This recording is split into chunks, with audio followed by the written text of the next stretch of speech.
Guten Tag and welcome to Pennsylvania Dutch 101. This is video 8 in our series entitled Irregular Verbs, or as we op Duits zeggen, verbs die net normal zijn.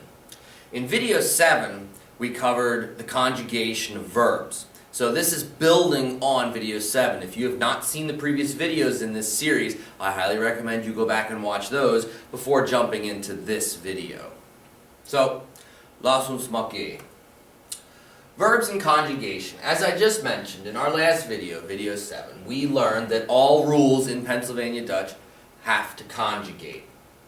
And we covered the two rules that we use when conjugating verbs. Remember, there were two rules. Rule number 1, drop that E on the end. All verbs in Pennsylvania Dutch end in an E. Take it away, and then add the correct ending. Those were the two rules, and we also mentioned last time that those rules never get broken.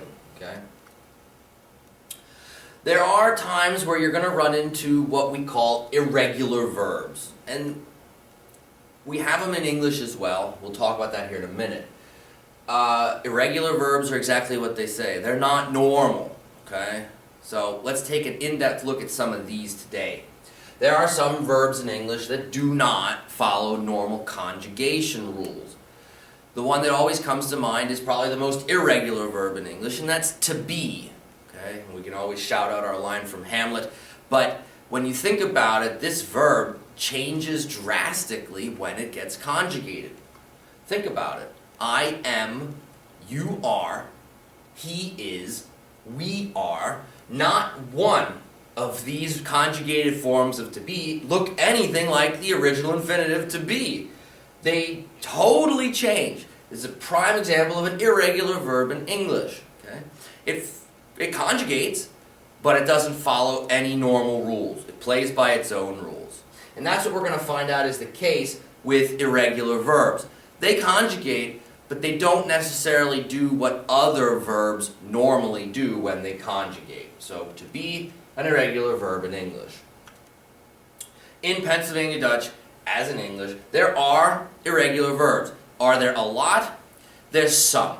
The majority of verbs in Pennsylvania Dutch are regular. They're normal. But there are this handful that are not normal. And that's what we want to look at today.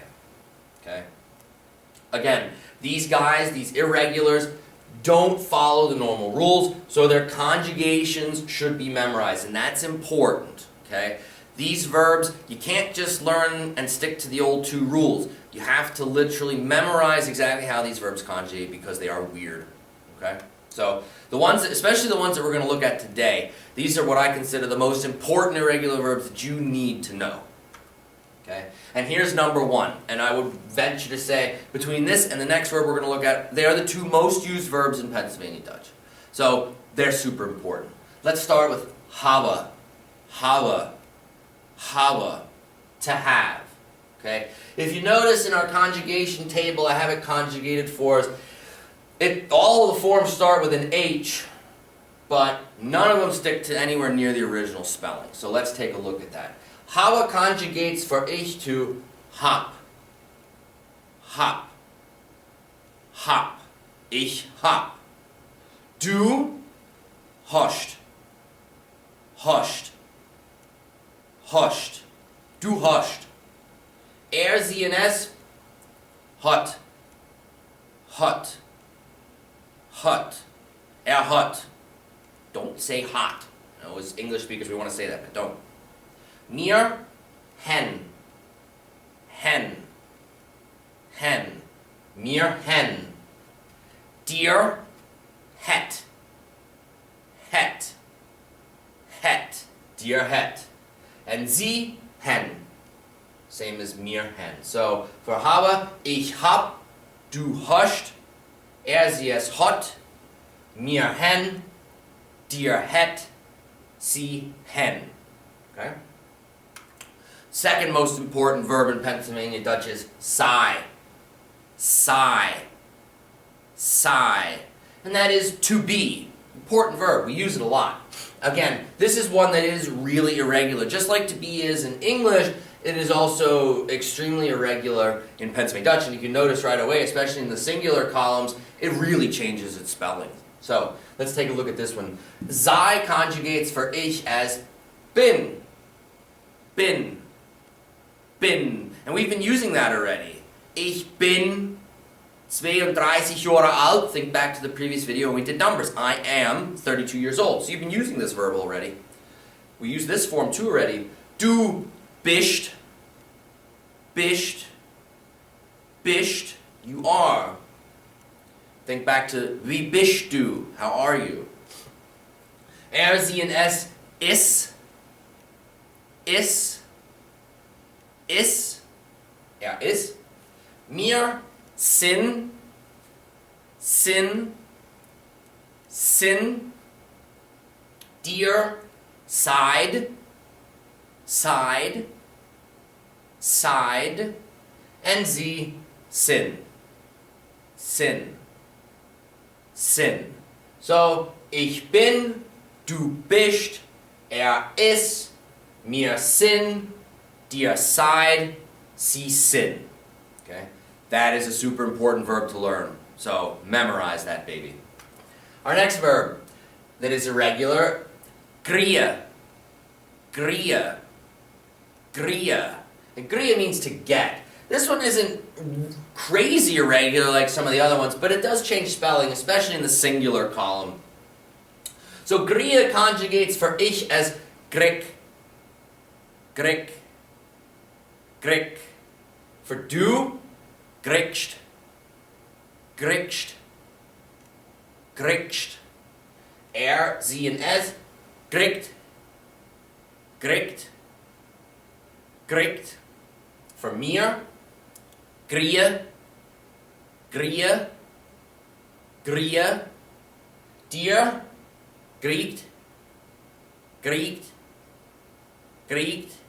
And sie, gria, gria, gria. Remember from our pronunciation video that a G towards the end of a verb or towards the end of a word that comes between two vowels makes more of a Y sound. So it's not griega, gria, yeah. So ich grieg, du griegst, griegt, mir gria, dir griegt, sie gria. Okay. And one last one, I think. Gay, the verb gay, which means to go. Another verb we'll use regularly. Think how often we use the verb to go in English. This one is, out of all of the irregular verbs we looked at so far, this is probably the most quote-unquote regular. It doesn't change its spelling too drastically, but there are some weird things going on that aren't normal. So, for ich, it's ich gehe. Gehe. Gehe. For du, gehst. Gehst. Gehst. For geht. Gate. Gate. For mir, now notice, we add an N here for the plural side. Gene. Gene. Gene. For dear, gaint. Gaint. Gaint. And sie, gene. Gene. Gene. So, geh, ich geh, du gehst, sie und es geht, mir gene, dir geht, sie gene. Okay?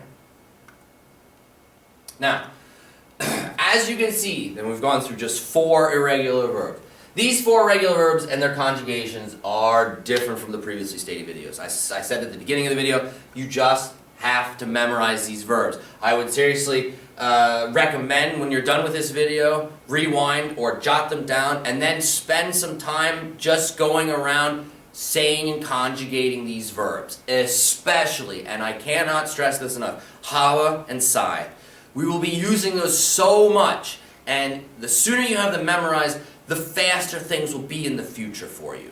Trust me. So you don't have to keep going back and thinking, oh, how do you conjugate habe for do, or what's the dear form of sei? Memorize them now. You will be very thankful for that later down the road. Okay? Like I just said, habe, sei. Biggies. Biggie, biggie, biggies. Alright. Übung. Let's practice a little bit. Using these 4 regular verbs that we just went through, I've come up with some sentences. Fill in the blank with the correct form of the verb. So for the first one I chose Geh. So what would it be for mir? And we want to say mir noch die Kirche. We are going to the church. What would the correct form of geh be for mir? It would be mir gehen noch die Kirche. Mir gehen noch die Kirche. What about habe for this? Du and Katz. We're going to say, do you have a cat? What would it be? Hast du ein Katz? Hast du ein Katz? Dir is our subject this time, you guys, and our verb is sei. Conjugate sei correctly for dir, and we want to say artig gescheit, very smart. You guys are very smart. Dir seid artig gescheit. Dir seid artig gescheit. This time our subject is die Jessica, girl's name. Our verb is gria. We want to say a neue machine. So Jessica, what's gria? To get. It's getting a new car, machine, car. So conjugate gria for die Jessica, and you get die Jessica kriegt a neue machine. Okay. That's it for now. Memorize those 4 verbs, conjugate them out, practice, and practice all the other things we've been covering in the previous videos. So we'll be moving on in our next video. So this stuff's going to be, I'm going to treat everything as if it's already been covered and you already know it. So, bis die nächste Video, mach's gut und schwätz Deutsch.